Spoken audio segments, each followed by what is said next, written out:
BJP के हिंदुत्व के एजेंडे से बिहार के क्षेत्रीय दलों की नींद उड़ी हुई है। हिंदुत्व के नाम पर बीजेपी ने हर जातियों के बीच अपनी पैठ बढ़ा ली है।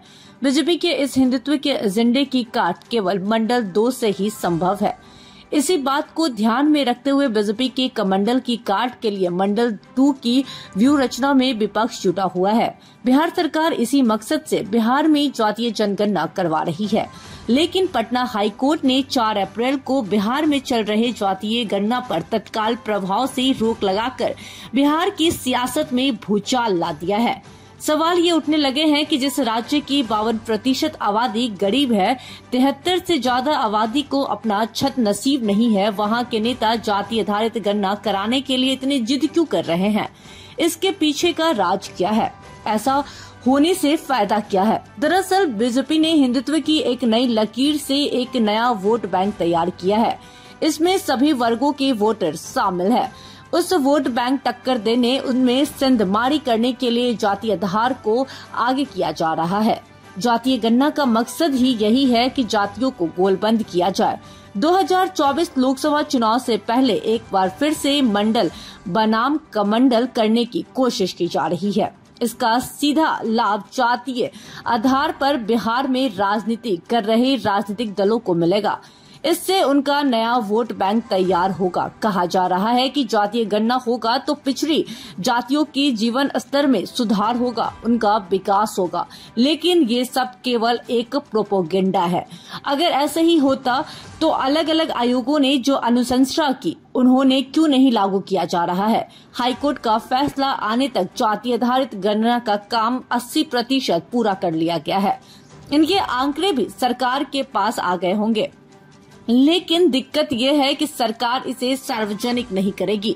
इन्हें वोट में परिवर्तित करने में परेशानी आएगी। एक्सपर्ट का मानना है कि यही वजह है कि समाजवादी धारा के 2 दल राजद और जेडीयू कोर्ट के फैसले के बाद आहत है।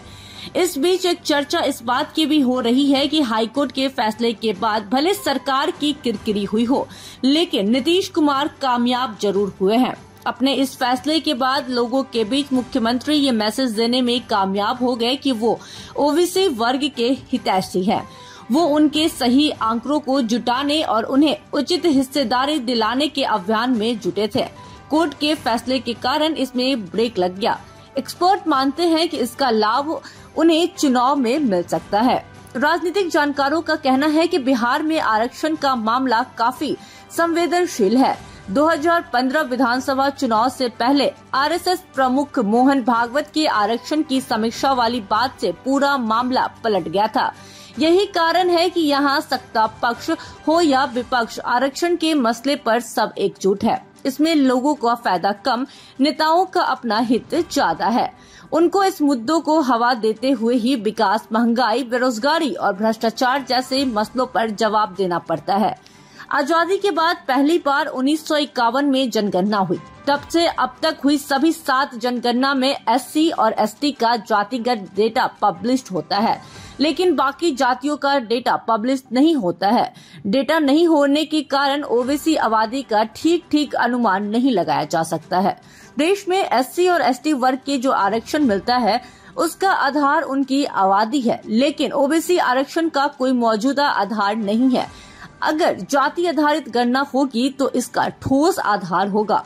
दावा यह भी है कि ऐसा होने के बाद पिछड़े, अति पिछड़े वर्ग के लोगों को शैक्षणिक, सामाजिक, राजनीतिक और आर्थिक स्थिति का पता चलेगा।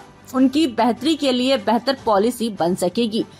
गृह मंत्रालय ने बजट सत्र में राज्यसभा और मानसून सत्र में लोकसभा में इस तरह की जनगणना से इनकार किया है।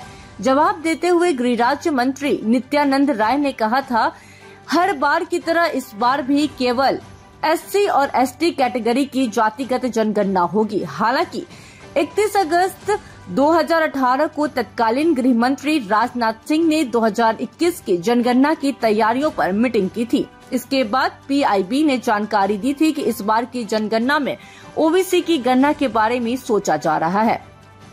जब भाजपा विपक्ष में थी तब उनसे ही नेताओं का रुख कुछ और था।